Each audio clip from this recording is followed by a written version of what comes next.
Do you want to know the best advice for any Canadian visa and for any country visa at all? Listen up. Here's number one. Rumors and false information are out there everywhere, and people are listening to them. For example, there are videos, there are text messages, and there are people who are telling you different things. Those informations can be really harmful to you. For example, there are actually fake companies that exist, and they will offer to you to get you a visa for Canada or any other country, even America and Germany. And here's the problem. You pay the money. Of course, they want money. You pay the money. They provide you with some kind of certificate or a visa or something. They send it to you. And some of them, they look really legit. And some of them, they're just like high color and whatever. You believe them. You come to Canada and realize something. The Canadian border doesn't let you through. So on the airport, you're going there and suddenly the police officer is like, sorry, this visa I've never seen before. Also, it can get even worse. And this is because they believe you are making maybe some kind of illegal trade or something, or paid someone off. So what they do, they might send you back home. Yes, can happen. Other than that, what can happen is that they are saying, well, your visa is not legit. So depending on your country, you might get a few days or maybe a few weeks of visa, and you have to go back, do everything again. Can happen, so be careful. Number two, visas change. They change all the time. So be sure that when you are applying for your visa, that it actually still exists, and there are more issues. There are several and many kinds of visas, but two I want to really mention is one that is limited in person. It can be for 10,000 people or 1,000 people. The issue there is that suddenly 1 million people are applying for them, including you. And what happens then is that if you are lucky or not, you get into a waiting list. So the first 1,000 have already been selected. And maybe the government is telling you with a letter, hey, you are on the waiting list. So if someone else in front of the line maybe decides not to apply anymore, or they have wrong informations and suddenly one person gets through. The other kind of visa that you might suddenly get is for a waiting list. So you're applying and they're saying right away that you are on a waiting list, and then you have to apply to wait for a certain amount of time. This can be a few months up to 1 year. And why people are thinking this is a great thing, because now you said you have the foot in the door, and now it's just a matter of time until you get into Canada. Yes, you are partially right, because now you have the foot in the door, you are one step closer. Here comes the negative part. It actually doesn't mean anything being on a waiting list for a visa, for any kind of visa, because the government says right away on the website and on the paper and documents everywhere that this does not apply if any changes are happening. Any changes from the government means if you are losing the visa, the government is not responsible for it at all. So you might have been waiting there for half a year, suddenly something changes here in Canada and the visa stops, and you have to reapply for a different visa, and this visa is gone. So waiting lists and such are not always great. Number three of my advices, and here is one of the most important: hire a professional. Hire a professional. It can be really a lawyer, an immigration lawyer, or an agency. They can make it so much faster for you and kind of like cheaper, because you have waiting time that are really small. They know what they're doing, they know exactly the process, and they know the best visa for you. You might learn everything from the internet and think, okay, this type of visa, this is the one, or this is the only one I can apply to. But they actually know another visa, or maybe some kind of company that really applies for you perfectly, and they can get you in much faster and therefore maybe also much cheaper. But with everything, there's always a negative. So what you need to take care is always screen all the companies or individuals you're working to. So the easiest way is Google them. If you want an agency and you maybe found already one, or someone told you this agency is really great, use it again.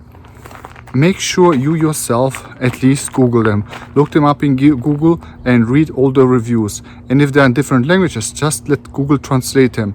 Really, it's worth it, because even 1 or 2 good reviews or experiences can be lucky. and other ones, they don't get so lucky. Also, some are really scammers and you believe them, and then they are taking all your money away and you wasted so much time. So make sure to really screen all of them. Also, very, very important to know, this could happen to you as well. During the process, what they offer you is, hey, we can update you at every month or every week and tell you how it's going. Of course, not for free, it costs money.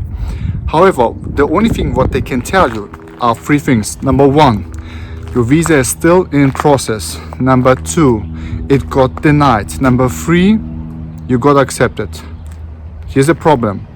If you are denied or accepted, you will get a letter or an email or a call anyhow. So you don't need anyone who is going to tell you and then you pay for them. If it's in the process, it's always in the process. So don't pay any agency to update you on this. Usually anyone who asks this, it's just kind of a scam. They just want free money, that's it. Number 4 of my advice. This is a big one.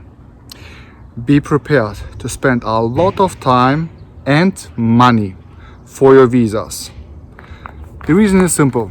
It takes a long time to get the visa and usually money as well. Just the application, and for the application, for example, really for Canada, is you need a medical certificate. In Germany, for example, we had to go through the capital in our area because this was the only one that got the seal. So we went there, we got it from everyone. Once we arrived in Canada, actually for me and my older brother, we had to redo it because it wasn't actual anymore, because half a year later, suddenly they said, well, it's past due, we have to do it anew. Can happen. So this just adds up to all the costs. And a long time. For example, for my family, it took several years to come to Canada. The initial time we looked up, we were hesitant.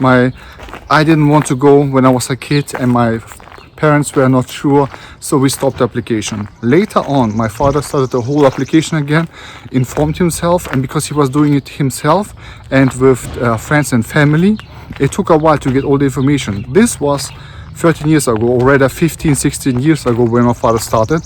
So Google at this time was not the same. If there was even Google, I'm not sure. But it was much harder. Nowadays, you can Google and find everything yourself. Plus, spending money, what I mentioned, be prepared for it. If you are using an agency or a lawyer, it can be so much faster, so much easier, so much less stress. Even though we did it ourselves and we spent less money, we actually used an agency. But this agency was not worth the money. They were not a scam per se, but they didn't know what they were doing, or not all what they were doing, and just a terrible experience. This is why, what I mentioned before, always screen with whoever you are working with. As a conclusion, here are 3 things. Number 1, always get yourself informed. It means get all the information that you can, even before hiring an agency. Yes, even before hiring an agency. For example, in Canada, you can actually go online and go on YouTube and find government YouTube videos that explain about the immigration, the legal immigration to Canada. This at least gives you some knowledge, the basic knowledge of what to expect and what not. So later when you go to an agency, they cannot just scam you and tell you, oh, our visa costs $1,000, $2,000, you have to pay us the money. You know better. You know that this isn't true. It just costs a few $100s for the whole application. What they're asking for the fee, this is a different matter, but now you know better. So number 2, here's, unfortunately, there are no cheats. It takes a long time, it takes money, you just have to accept it. The sooner you accept, and really, accept that it costs money, it costs time, you will be faster because you know, okay, this I have to do, this I have to do, and I have to pay them, Okay, accepted, move on. For the last point in our conclusion, double check everything and everyone, and I mean everyone, including myself.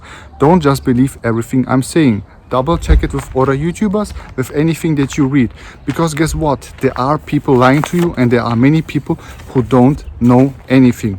And you can, as I said before, double check, for example, getting information from the Canada website so you have a basic knowledge. I do hope this was really helpful to you. It is an important matter for everyone, especially if you really are immigrating. So if you have any question at all, or if you want to know more, just write me downstairs there. Just write below there, and I will get to you as soon as possible. I hope you enjoyed this video, and I'll see you on the next one. Goodbye.